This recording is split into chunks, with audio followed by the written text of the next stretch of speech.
Hi there. Now we're going to be looking at task management. Often people talk about time management, but I think, well, we've all got the same 40 hours per week that we can spend on things. So the difference is how we choose to spend that time. And that's going to be on different tasks or different priorities and so forth. First of all, I'm going to ask you, just like if you've got any money in your pocket, like take it out and just throw it in the air. Of course, you're not going to do that, are you? And that's because we know that cash is valuable. We know we know the value of cash. We like to look after it. But are we so careful with our time and how we spend our time? Because it is also a very valuable, important resource that we are constantly using. And sometimes we don't really think about how we are using it. When we think about what do we do on a regular basis, how do we spend our time? I have a little story about two men. They're both stonemasons. They're both in the quarry cutting stone. And one, when you asked him, "What are you doing?" he'd say, "Oh, I'm cutting stone." And turned to the other one and says, "So what are you doing?" He says, "Oh, I'm building a cathedral." And they've each got a different perspective on what they're doing, even though they're both doing the same task. But because one has got a slightly bigger picture of what he's doing, the likelihood is he probably enjoys the task a bit more and probably is more motivated to go through with it as well. So what are you doing? Well, if you're within UMN, probably what you're doing is heading towards this big picture of fullness of life for all in a transformed Nepali society, UMN's vision. But I wonder, do you feel really sold on that purpose? Is that really what you spend your time doing? Is that where you have your perspective? Or are you just focused on, I'm cutting stone? It's a bit of a challenging thought that I'm putting to you to try and get a bigger picture of what you're doing, because that then helps to understand why you're doing what you're doing in the present. It also gives you a chance to filter and to prioritize. Now, what do I mean by filtering? Well, when we filter stuff, we constantly have jobs that are coming to us. Some of them we create. We say, "Oh, I better do that task. I need to do this. I need to think about that." But of course, many tasks just come to us from other people. Sometimes by email, sometimes by telephone. Sometimes somebody walks up to us and says, "Oh, will you do such and such?" And I argue that we need to be able to filter those things. And first up in the filtering process is to say, is this relevant or irrelevant to my job or what I need to do and the vision of UMN and the purposes of my department? Because if it is irrelevant, you can just go straight to a discussion with them of why, I'm sorry, but this doesn't seem to fit with what I'm supposed to be doing. Whereas if the task is relevant, then you can ask the next question. Is it something that I cannot do or something that I can do? If it's something that I can't do, well, maybe I need to talk to somebody about making it possible, either because of my skill level or because of my authority level. Maybe that's why I can't do it.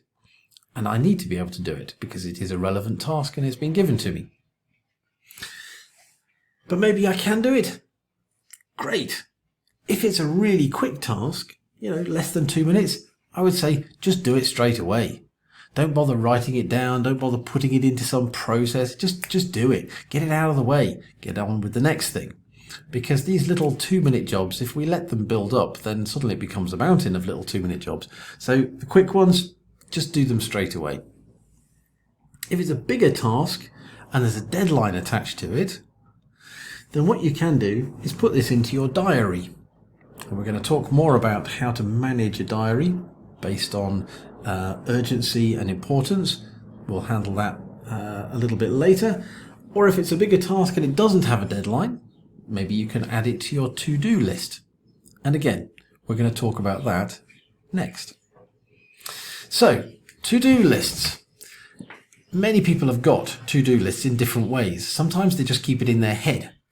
I wouldn't recommend that because, well, I don't have that kind of memory, for one. But actually most people, when you get a pile of different tasks coming, or you've been to a workshop and you've got a whole bunch of ideas from that workshop or tasks that people have given you to do, often you can't remember so many things. So you need to have some way of recording them. Now for some people, it's sticky notes that they put up around their office. Some people, it's a notebook that they write their notes in, and every once in a while they say, oh, that's something I need to do. If you're in that category, I would suggest make your notes. That's great, but have some sort of like symbol, some code that you can use that you can put in the margin. I use a little circle that says, hey, these are just notes, but this is something I need to act on. And then later I can transfer it out of my notebook and onto my to-do list. Some people have sticky post-it notes.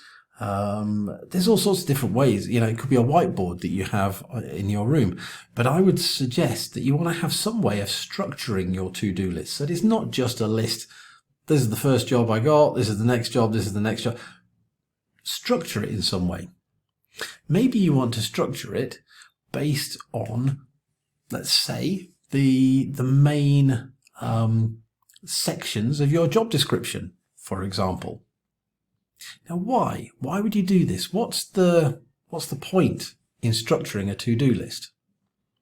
Well, by dividing it up into the different parts of your job, or it could be the different roles that you hold in your life. But by structuring it, you can then see, am I, on a regular basis, am I covering the whole span of my job that I should be doing? Am I doing bits of all of my job description? Or are there some bits of my job description that I'm spending all of my time on and other bits are being completely neglected? So that's why I would suggest there's a real advantage in structuring your to-do list accordingly. So now you've got a to-do list. The next thing to think about is about the big priorities that you have.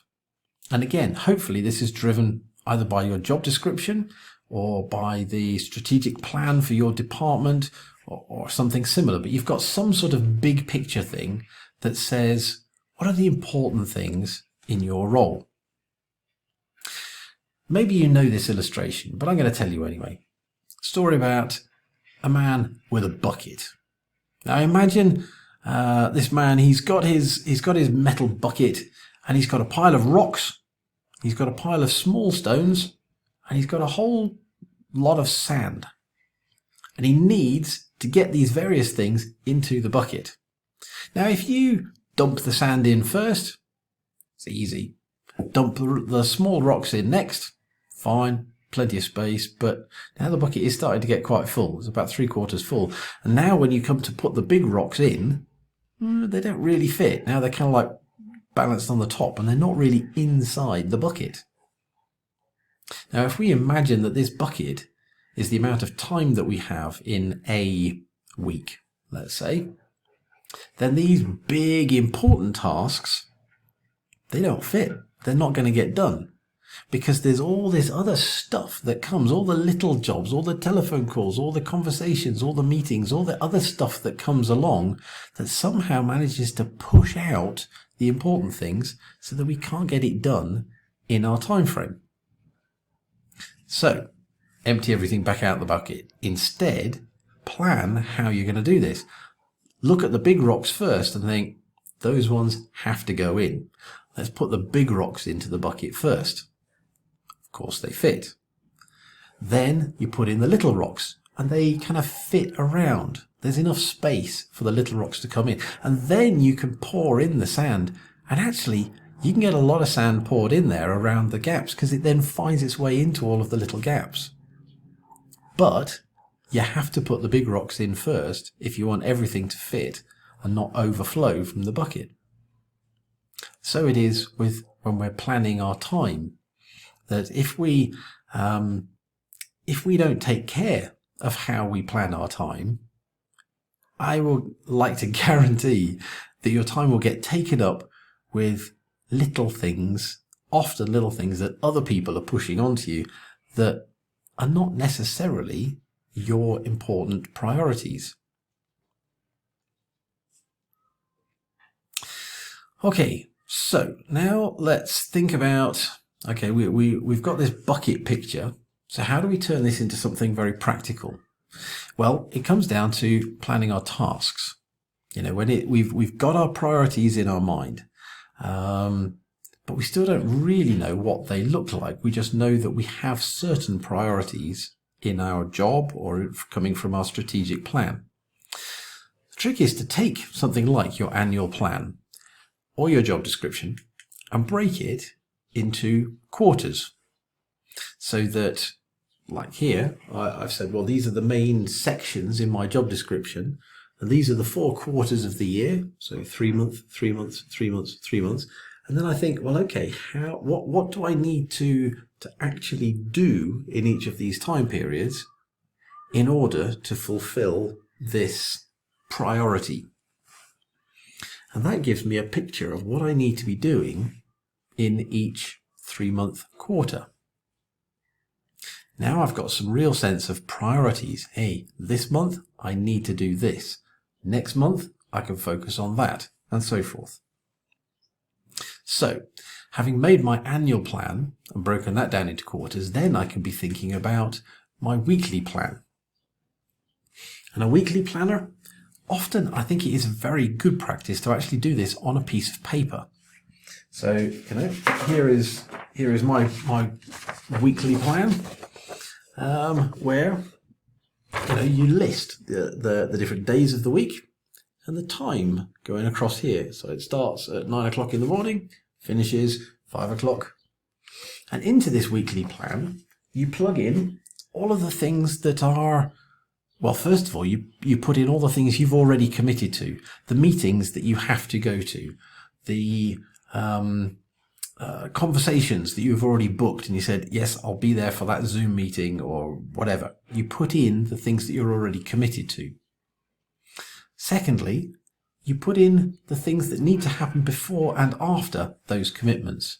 Maybe it's travel time. Maybe it's something you need to prepare for this meeting. Maybe it's that you need to wrap up after the meeting. You need to write out what were the things that were agreed, writing the minutes of the meeting, for example, that kind of thing. Or maybe just filing away the information that you gathered from that meeting. So first up is you write on there the things that you're committed to. Secondly is you put in the things which need to happen before and after those committed tasks. And then thirdly, you can then go back and look at these 2 things. You've got your annual plan that has been broken into quarters, and you can say, what do I need to be doing in this month? And, you know, oh, look at that, I'm falling behind on that task. I need to do some of that this time.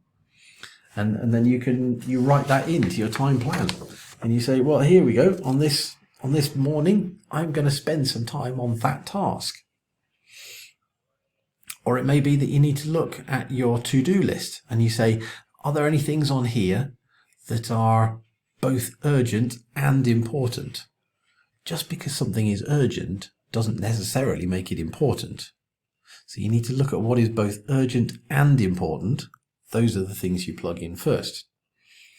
Put them in. Even put in things like your lunch break. And I would suggest you need to make a triangle, what I call the stuff happens triangle.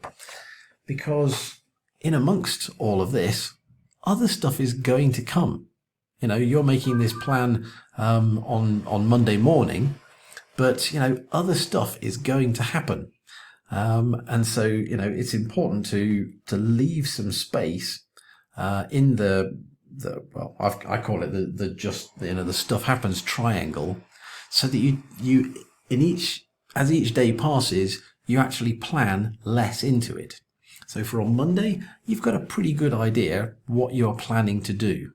Tuesday, you can plan most of the day, but you leave a little bit of flexibility at the end of the day. Wednesday, you can plan half of the day, but you need to put in a chunk of flexibility. Thursday, minimal plans because you don't know what's going to come. And Friday, you might plan 1 or 2 things, but most of the day you have to leave flexible because stuff is going to come. And that's how you fill in this plan. Of course, plans don't mean that you're then locked into this. A plan is something that it's supposed to be a little bit flexible. It is only a plan. It's not cast in stone. And so as the days progress and other things happen, somebody comes to visit you and wants to talk to you, you realize there's something else that needs to be done, etc. You can cross stuff out. You can move it around. But the valuable thing about writing it all down and having this definite idea of this is what I intend to do, it helps you to stay on target. Because when something happens and you have to move that job and you say, what I was hoping to do on Tuesday morning, I can't do it now because so-and-so came and visited me and he's used up my whole morning. Well, now you can move it into a different day. Rather than just losing it and forgetting about it, you move it. And in that way, you don't lose track of what you were hoping to do. So I really would encourage you to do this. I know it feels a little bit unusual, but it just makes sure that by the end of the week, you have done those big rocks that were important.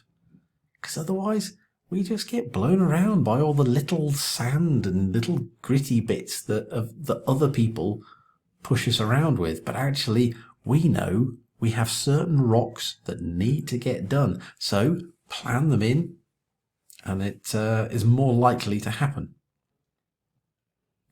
Often we do get engaged in many, many things, and we can get distracted.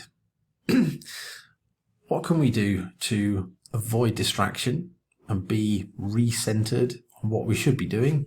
Well, part of it is this. This helps us to recenter and say, okay, a whole lot of stuff happened this morning, but what do I need to be doing today? I can look at my plan and I can see this is what I actually need to be doing. But it's not always that easy. If we were doing this as a workshop, what I would ask you to do now is to try and summarize your job into a couple of sentences, thinking particularly about what are the impacts that you hope your job has. What is it that your job hopes to achieve? At the beginning, we were looking at the vision of the organization and thinking, this is what the organization is about. Where is my part in this? What is it that my job does? And that can also help to give some clarity, when you're trying to break down tasks. And, when stuff comes in, it's very, like we were talking about, when there are small jobs that come in, just do them as quickly as possible. Smash them out. Get rid of them. Get them done, out of the way. When bigger stuff comes in, you might need to be a little bit more reflective about, when is the right time to do this? Do I need to do it at all? Should I be passing this on to somebody else? And so forth. And a while ago, I learned this little,